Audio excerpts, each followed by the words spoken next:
आज की जो प्रेस कॉन्फ्रेंस है ये हमारा जो आपको पता होगा संगठन पर्व चल रहा है। और ये संगठन पर्व के अंदर जो चुनावों की प्रक्रिया हमारे इंटरनल चुनावों की प्रक्रिया चल रही है उसके ऊपर है। और इसी संगठन पर्व को हम आगे लेते हुए हम ये बताना चाहते हैं कि किस तरह से भारतीय जनता पार्टी के अंदर एक इंटरनल डेमोक्रेसी भी है जो हमारा इंटरनल कॉन्स्टिट्यूशन है उससे गाइडेड है। उसके ऊपर हमारा ये संगठन पर्व चल रहा है। और इसके ऊपर मैं लास्ट में आते हुए सबसे पहले मैं क्योंकि मुझे लगता है जमहूरियत या डेमोक्रेसी जो कि बेस रहता है हर एक चीज का, चाहे कोई पॉलिटिकल पार्टी हो चाहे कोई देश हो, उसी को मैं लेते हुए आपके साथ जो आज मैं बात करना चाहता हूं कि किस तरह से हमारे देश के अंदर जो है जो सबसे बड़ी पॉलिटिकल पार्टी रही है जो आजादी के बाद जो जिन्होंने इस देश का कार्यभार भी संभाला था यानी कि कांग्रेस, उनके अंदर कितनी इंटरनल डेमोक्रेसी थी और कितनी आज एग्जिस्ट करती है। और इस चीजों के ऊपर मैं आपको थोड़ा सा इतिहास में लेना चाहूंगा कि अगर आपको याद होगा 1947 से में जब देश आजाद हुआ उससे पहले जो कांग्रेस वर्किंग कमेटी की जो अधिवेशन हुआ था जिसमें 13 मेंबर्स ने वोट डाला था, उसमें से 12 मेंबर का जो वोट था वो सरदार वल्लभ भाई पटेल जी के फेवर में था और केवल एकमात्र वोट नेहरू जी की फेवर में था। लेकिन नेहरू जी जो गांधी जी को कुछ हद तक मैं कहना चाहता हूं प्रेशराइज करने में कामयाब हो गए। और अगर एग्जैक्टली वर्ड्स आपको पता हो तो नेहरू जी ने साफ कहा था कि अगर मुझे आप कांग्रेस वर्किंग कमेटी का प्रेसिडेंट नहीं बनाएंगे तो मैं इस जो आपके इंडिपेंडेंस का प्रोसेस है इसे मैं किसी तरह से जो है डिले करवा दूंगा। इसी चीज को लेते हुए जो है उस समय नॉमिनेट किया गया नेहरू जी का कांग्रेस वर्किंग कमेटी का प्रेसिडेंट। कारण क्या था? क्योंकि नेहरू जी अच्छी तरह से जानते थे कि जो कांग्रेस वर्किंग कमेटी का प्रेसिडेंट रहेगा वही देश का पहला प्रधानमंत्री बनेगा। ये मौका अपने हाथ से नहीं जाने देना चाहते थे नेहरू जी। इसीलिए सरदार वल्लभ भाई पटेल जी की वो टिकट काटकर नेहरू जी ने अपना नाम उसमें भर दिया। As a result Nehru ji इस देश के पहले सिलेक्टेड प्रधानमंत्री बने। मैं फिर से कहना चाहता हूं पहले सिलेक्टेड प्रधानमंत्री बने क्योंकि देश के पहले चुनाव जो है वो 1950 के बाद हुए। हमें इस चीज का पता होना चाहिए। अब जो कांग्रेस खुद की इंटरनल डेमोक्रेसी के ऊपर खुद के अपने कांग्रेस के मैनिफेस्टो और कांग्रेस की कॉन्स्टिट्यूशन पे नहीं चलती, उनके राहुल गांधी जब देश अपने सिर के ऊपर देश का संविधान लेकर घूमते हैं तो कम से कम अपना इतिहास राहुल गांधी जी को देख लेना चाहिए कि आपकी शुरुआत ही किसी तरह से भी किसी कॉन्स्टिट्यूशन को लेकर नहीं हुई, किसी डेमोक्रेसी को लेकर नहीं हुई।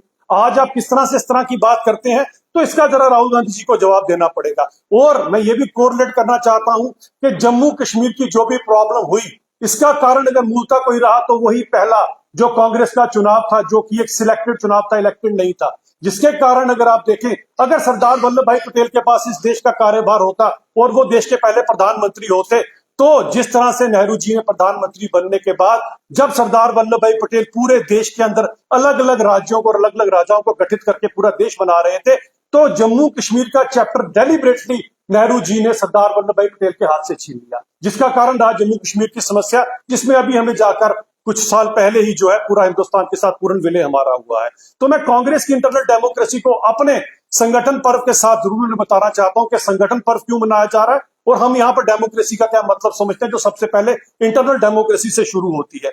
यही नहीं, पिछली बार भी अगर आप देखें जो वायनाड की सीट राहुल गांधी जी ने छोड़ी है वहां पर फिर से दीदी जी को मौका दिया गया जबकि किसी और को भी मौका दिया जा सकता था, लेकिन परिवारवाद में चलते हुए जो सो कॉल्ड भारत के देश के संविधान को डेमोक्रेसी की बात करते हैं वहां से उन्होंने दीदी जी को मौका दिया।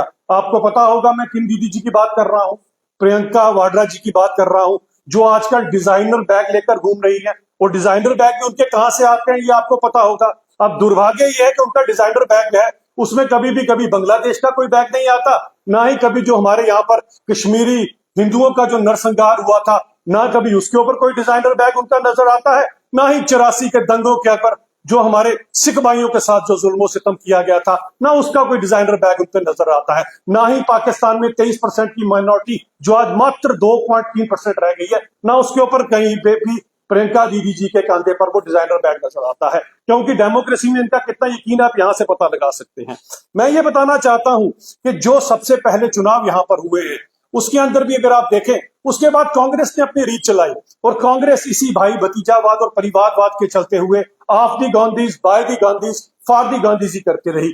आहिस्ता आहिस्ता अगर आप देखें बीच में एक दो इंसिडेंट छोड़ दें तो नेहरू जी के बाद इंदिरा गांधी जी के बाद राजीव गांधी जी के बाद अगर आपको याद हो तो पूरी तरह से ही सोनिया गांधी जी ने मन बना लिया था कि हमारे देश को इटली का प्रधानमंत्री मिलता।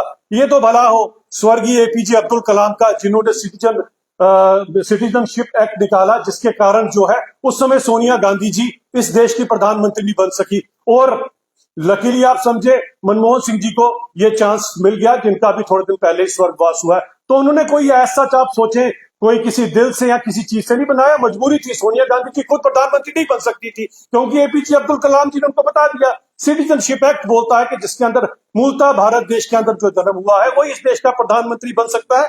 उसके चलते उन्होंने, और ये जो अगर किसी को लगता है कि कांग्रेस वाले बड़े उदार थे, ये मैं यहां से क्लियर कर देना चाहता हूं। अब दूसरी तरफ अगर आप देखें तो कहीं पर भी आपको जिस तरह से हमारा संगठन पर्व की खूबसूरती ऐसी आपको कहीं नजर नहीं आएगी। कांग्रेस का मैंने पूरे का पूरा आपको ब्यौरा इंडिपेंडेंस से लेके आज तक का आपको दे दिया कि कांग्रेस कितनी इंटरनल डेमोक्रेसी के ऊपर या इंटरनल चुनावों पे यकीन रखती है। आज भी अगर आप देखें तो कांग्रेस की भागदौड़ कौन सा परिवार संभालता है, ये आप अच्छी तरह से समझ सकते हैं। यही कुछ हाल हमारे यहाँ पर नेशनल कॉन्फ्रेंस का भी है। नेशनल कॉन्फ्रेंस भी अगर आप देखें तो शेख साहब के समय से शुरू हुआ, उसके बाद फारूक साहब, उसके बाद अब उमर साहब, उसके बाद अब नए वाले साहब। खैर हर एक की अपनी एक इच्छा होती है। अब जो सुनने में आया है उनके बच्चों की भी यही इच्छा है कि वो भी आगे अपनी पार्टी को चलाएं। तो ये परिवारवाद वाली पार्टियों को हम ये बताना चाहते हैं कि भारतीय जनता पार्टी के अंदर खूबसूरती देखिए कि हम संगठन पर्व मनाते हैं, और संगठन पर्व जो होता है ये बहुत बड़ा एक कार्य होता है। आज पिछले 1 महीने से हम लोग जुड़े हैं संगठन पर्व के अंदर, जिस संगठन पर्व के अंदर मुझे भी दायित्व मिला हुआ है कि किस तरह से हमने संगठन बनाना है। इसी को तो इंटरनल डेमोक्रेसी कहा जाता है। जब आपकी खुद की विचारधारा में डेमोक्रेसी है तब आप देश में डेमोक्रेसी की बात कर सकते हैं, तब आप देश का संविधान सिर पर उठाकर घूम सकते हैं। अब राहुल गांधी जी बेचारे क्या जाने या उमर साहब क्या जाने कि संगठन पर्व क्या होता है। तो उनके लिए मैंने ये प्रेस कॉन्फ्रेंस बुलाई कि वो भी हमसे शिक्षा सीख ले सकते हैं कि इस तरह से डेमोक्रेसी चलती है। हमारा संगठन पर्व जो है वो बूथ लेवल से शुरू होता है। बूथ लेवल का जब कार्यकर्ता चुना जाता है, बूथ लेवल का जब प्रेसिडेंट चुना जाता है, तो पूरे के पूरे बूथ की मर्जी के साथ उसके बाद उसे चुना जाता है। और यही हमारे इंटरनल चुनाव होते हैं। बूथ के बाद जो अगला हमारा चुनाव होता है वो मंडल की लेवल पर होता है। मंडल के लेवल के ऊपर आप जब मंडल अध्यक्ष चुनते हैं, उसके अंदर भी एक चुनाव की प्रक्रिया है, जिसके अंदर हम सब के सब आप पूरे के पूरी टीम देखेंगे तो जम्मू कश्मीर में लगी है मंडल प्रधान के लिए। उसके बाद हमारे जो स्टेट या यूटी के प्रेसिडेंट बनाए जाते हैं, उसके लिए भी इसी तरह की प्रक्रिया को फॉलो किया जाता है। और यही प्रक्रिया बूथ लेवल से शुरू होकर हमारे देश के जब राष्ट्रीय अध्यक्ष चुने जाते हैं उसके अंदर फॉलो की जाती है। ये खूबसूरती केवल और केवल आपको भारतीय जनता पार्टी में नजर आएगी। इन पॉलिटिकल पार्टीज में आपको कहीं नजर नहीं आएगी जो भाई भतीजावाद के चलते चलती हैं। जब इस तरह की भाई भतीजावाद की पार्टियां चलती हैं तो फिर ये एक आंख से देखते हैं, जिस तरह से आजकल उमर सरकार एक आंख से देख रही है। अगर आप पिछले दिनों देखें, चिल्ले कलान चल रहा है। चिल्ले कलान की जो सर्दी है वो पुंछ रजौरी के इलाकों में भी आती है उमर साहब, डोडा भद्रवाह किश्तवाड़ में भी आती है, बनिहाल रामबन में तो आप ही के नुमाइंदे हैं। उमर साहब वहां पर रहे, गुलमर्ग में गए, वो वहां पर जो है बर्फबारी का मजा लेने के लिए, लेकिन इन इलाकों की सुध बुध नहीं ली। जबकि रजौरी पुंछ से भी काफी वोट मिले और यहाँ से भी उनको मिले हैं। अब ये क्योंकि आप अगर आप डेमोक्रेसी में यकीन करते तो आप दोनों आंखों से बराबर देखते, लेकिन आप एक ही तरफ से तभी देखते हैं क्योंकि आपका जो बेसिक है वो क्लियर नहीं है। तो मैं इन परिवारवाद वाली पार्टियों को, भले वो कांग्रेस है, भले वो नेशनल कॉन्फ्रेंस है, इन सबको मैं बताना चाहता हूं कि जरा डेमोक्रेसी का मतलब समझिए और हमारे संगठन पर्व को अच्छी तरह से समझिए। और संगठन पर्व को चाहिए तो अपनी पार्टी में भी फॉलो करें, क्योंकि देश जो है वो डेमोक्रेसी से चलता है, एक संविधान से चलता है, और पार्टी भी अपने एक इंटरनल कॉन्स्टिट्यूशन से चलती है। अगर आप इसे फॉलो करेंगे तो सबका साथ सबका विकास से फार्मूले से आप आगे लेकर जा सकते हैं। और उमर साहब से मैं रिक्वेस्ट करूंगा कि दोनों हितों को बराबर देखें। जम्मू कश्मीर के अंदर हमारे रजौरी पुंछ और बाकी लोगों को भी उतनी ठंड लगती है जितने कश्मीर के 2.5 जिलों में लगते हैं, जहां पर अभी आपका प्रवास चल रहा है। बाकी इलाकों की तरफ भी देखना आपका फर्ज बनता है। तो इसीलिए मैं संगठन पर्व की आप सबको भी शुभकामनाएं देता हूं। बहुत जल्दी इस संगठन पर्व के चलते हमारी पूरी की पूरी पार्टी की जो ऑर्गेनाइजेशन है उसका स्ट्रक्चर कंप्लीट होगा और हमारे पास नया राष्ट्रीय अध्यक्ष भी होंगे हमारे पास यहाँ पर। बहुत बहुत धन्यवाद। प्रियंका गांधी ने पार्लियामेंट में एक सवाल किया था कि आप 70 साल जब से आपकी सरकार आई है कांग्रेस को कोसते हैं, आपका कार्यकाल आपने क्या उपलब्धियां की है उसके बारे में कभी सोचो। बार बार जो है जब भी प्रेस कॉन्फ्रेंस होगी कांग्रेस को कोसते रहते हैं। डिजाइनर बैग्स वाली दीदी को ये जरूर बताइएगा कि हमने आपका 50-60 साल का रिपोर्ट कार्ड आपको दिया है। हमारा रिपोर्ट कार्ड भी आपके पास है कि किस तरह से 11वें नंबर की अर्थव्यवस्था यूपीए 1 यूपीए 2 के कार्यकाल में पूरे देश का सोना आपने गिरवी रख दिया था।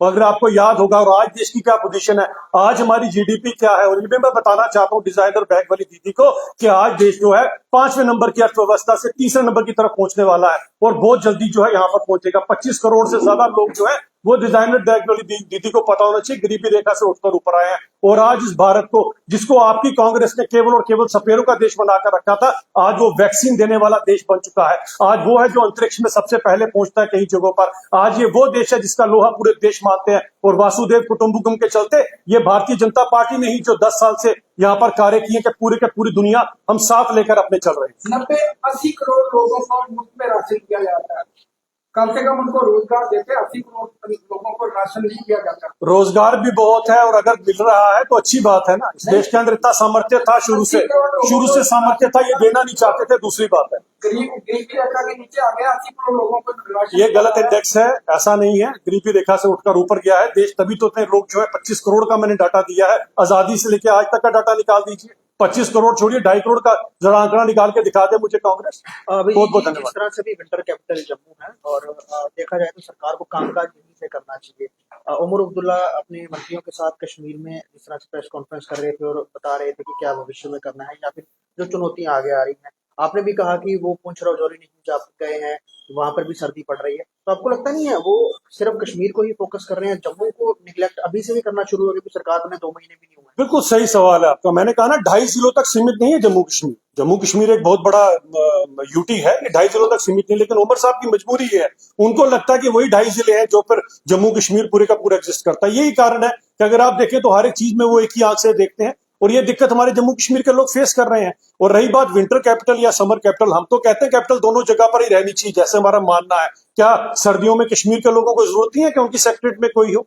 क्या हमें जरूरत नहीं है हमारी सेक्रेटरीट में यहाँ पर भी कोई गर्मियों में हो? तो मुझे ये लगता है कि ये जो चीजें हैं, लेकिन मानसिकता तो आपकी वही है। मानसिकता इनकी यही है कि हम एक ही आंख से देखेंगे, हमें केवल और केवल वही चीजें दिखाई देंगी। इनको दूसरी तरफ, और जिन लोगों ने वोट डाला है, खासकर मैं पुंछ राजौरी के लोगों को या रामबन बनिहाल के लोगों को, और यहाँ जो अपर चीज के बाकी लोग जिन्होंने वोट डाला, आज इनसे पूछिए कि भाई साहब हमारी सुध बुध लेने कौन आएगा? वोट लेने के समय तो आप लोग आगे थे, अब आप कहां पर? अब कहां है उमर साहब और कहां उनकी सरकार?